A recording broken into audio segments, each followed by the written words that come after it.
Tumbuhnya gerakan Islam yang dibawa para pendatang maupun para mukimin Nusantara di Tanah Suci turut memberi andil dalam sejumlah perlawanan masyarakat Lombok di penghujung abad 19.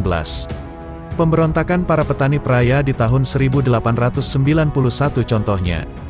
Berikut ini adalah jejak sejarah Guru Bangkol yang mengobarkan perang di kota Praia. Tapi sebelum kita mulai, ada baiknya tekan tombol subscribe-nya. Dan mari kita intro dulu.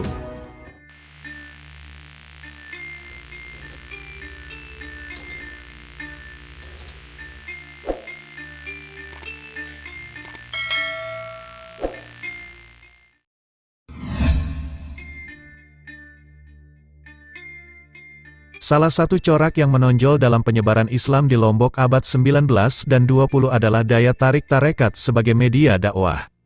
Ini terlihat dari munculnya para guru dan tuan guru yang berkeliling mengajarkan konsep ketuhanan dalam Islam.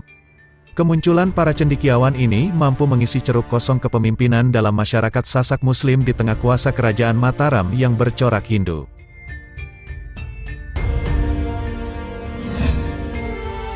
Martin van Bruinsen dalam tarekat Naksabandiah di Indonesia sekitar tahun 1992 misalnya, mengambil contoh bagaimana figur Tuan Guru Haji Ali Batu dari Sakra yang memimpin pemberontakan warga Sasak Timur melawan Raja Mataram pada tahun 1891.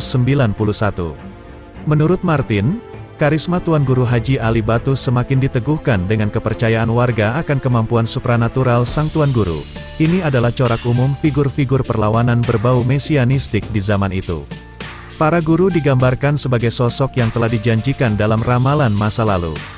Ia diharap datang dengan kedikdayaan untuk membebaskan warga dari penguasa para tiran.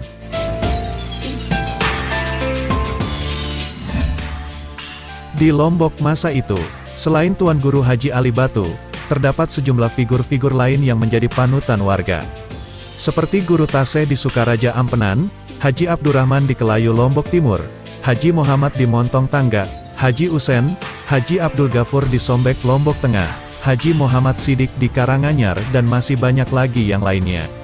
Namun demikian, setelah Tuan Guru Haji Ali Batu meninggal dalam peperangan tersebut, belum ada figur sentral yang mampu menghimpun warga dalam jumlah besar.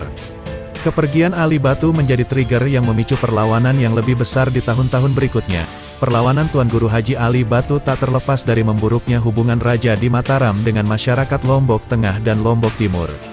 Tampilnya Anak Agung Made, putra tertua dari Raja Anak Agung Gede Ngurah dalam mengatur pemerintahan menjadi pangkal persoalan. Sosoknya yang keras terlihat kontras dengan sang ayah yang terkenal dekat dengan rakyatnya yang sebagian besar Muslim. I Gede Parimarta dalam Lombok abad 19 menyebut, salah satu langkah besar Made dengan menyingkirkan Said Abdullah dari lingkaran istana. Said Abdullah sendiri merupakan seorang keturunan Arab, penasehat raja sekaligus sahbandar pelabuhan Ampenan. Dalam hal yang lebih dekat lagi, Abdullah juga guru bagi beberapa pangeran yang lahir dari istri raja yang beragama Islam. Ini kemudian terlihat dari kedekatan Said Abdullah dengan keluarga putra mahkota Anak Agung Ketut. Namun, sejumlah kasus diajukan Made untuk menjegal Abdullah. Selain persoalan hutang, kabar keberpihakan Said pada masyarakat Sasak Timur yang tengah melakukan perlawanan membuatnya terusir dari istana. Bahkan, ia diancam akan dijatuhkan hukuman mati atas tuduhan pengkhianatan pada kerajaan. Kabar hukuman mati Said Abdullah segera membakar semangat perlawanan masyarakat di Timur Juring. Karena selama ini Abdullah dianggap merupakan jembatan penghubung warga Timur Juring dengan istana. Sementara di Praia, kabar ini seolah menjadi penambah bara api dendam yang telah lama tertanam dalam relasi Praia Mataram. Orang-orang Praia sejak lama menolak dikirim ke Bali untuk membantu Mataram berperang melawan sejumlah kerajaan di Bali. Terakhir, penolakan terjadi ketika Raja meminta orang-orang dari Praia ikut berperang melawan Kelungkung pada Juni dan Agustus tahun 1891. Orang-orang Praia menolak bertempur untuk sesuatu yang tak ada sangkut paut dengan dirinya. Alih-alih membantu Mataram, penolakan ini berujung ke permusuhan. Ketegangan semakin meningkat menyusul kebijakan kerajaan yang mencabut hak otonomi Praia terhadap lahan-lahan garapan. Praia kini harus membayar pajak sebagaimana daerah lainnya, padahal sejak abad sebelumnya, Praia dan Batu Kliang merupakan sekutu terdekat dinasti Karangasem Mataram. Yang dimana mereka turut membantu memuluskan ambisi Mataram menaklukkan kerajaan-kerajaan di Lombok dan Bali.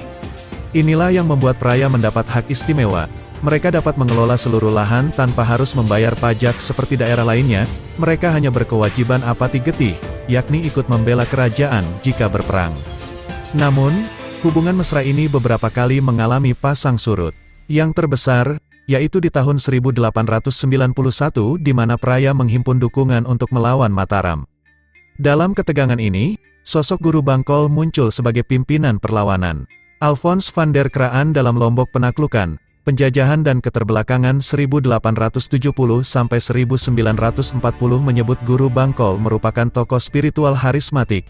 Ia merupakan pemimpin tarekat Naksabandiyah dengan pengaruh yang luas di distrik Praya. Di sisi lain sebagai bangsawan, Guru Bangkol juga dekat dengan keluarga istana. Namun, hubungan yang sudah terlanjur memanas membuat relasi Praya Mataram berbuah menjadi petaka. Ia mengecam keras langkah represif yang dilakukan kerajaan terhadap sejumlah pemuka masyarakat Sasak Timur. Pada tanggal 7 Agustus tahun 1891, para petani menyambut ajakan Guru Bangkol untuk mengangkat senjata.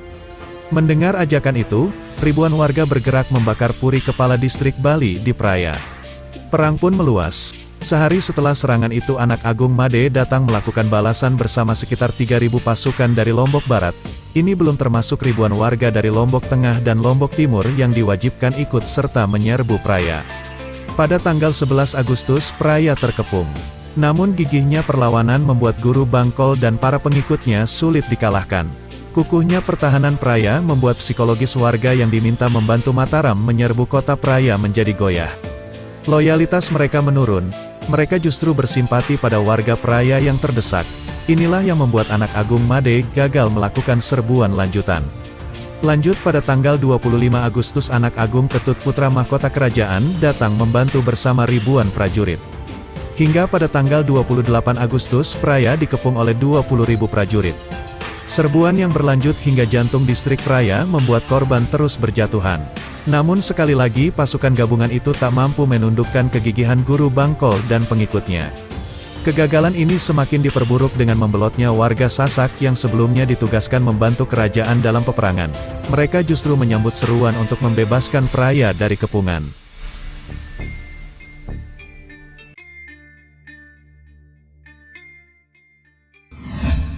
Martin van Bruinsen menyebut, karisma para guru tarekat berperan penting membalikkan dukungan warga kepada rakyat Praya.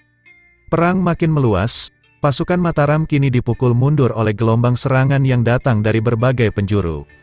Agung Made dan Ketut beserta pasukannya mundur dalam kekalahan.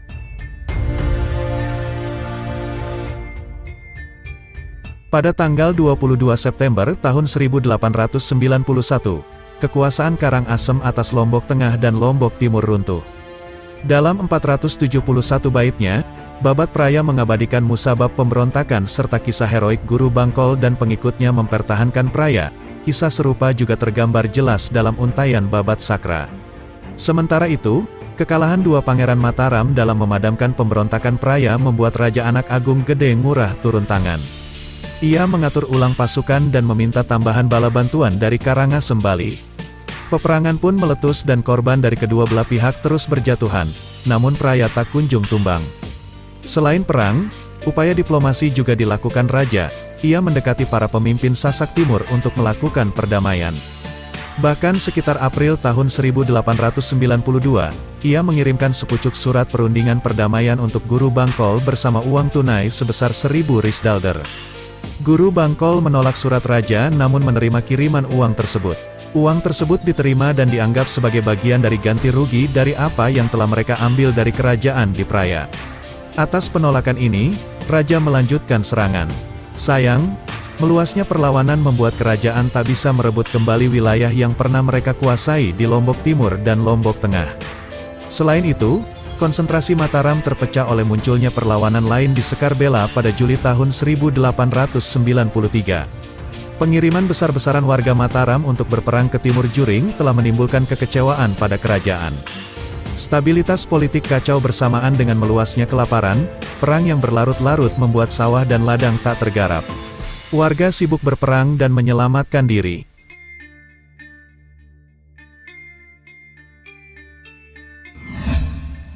Sementara itu, sepeninggal Mataram, tokoh-tokoh lokal di Lotim dan Loteng tak kunjung mampu mengembalikan kondisi sosial ekonomi masyarakat di wilayah tersebut.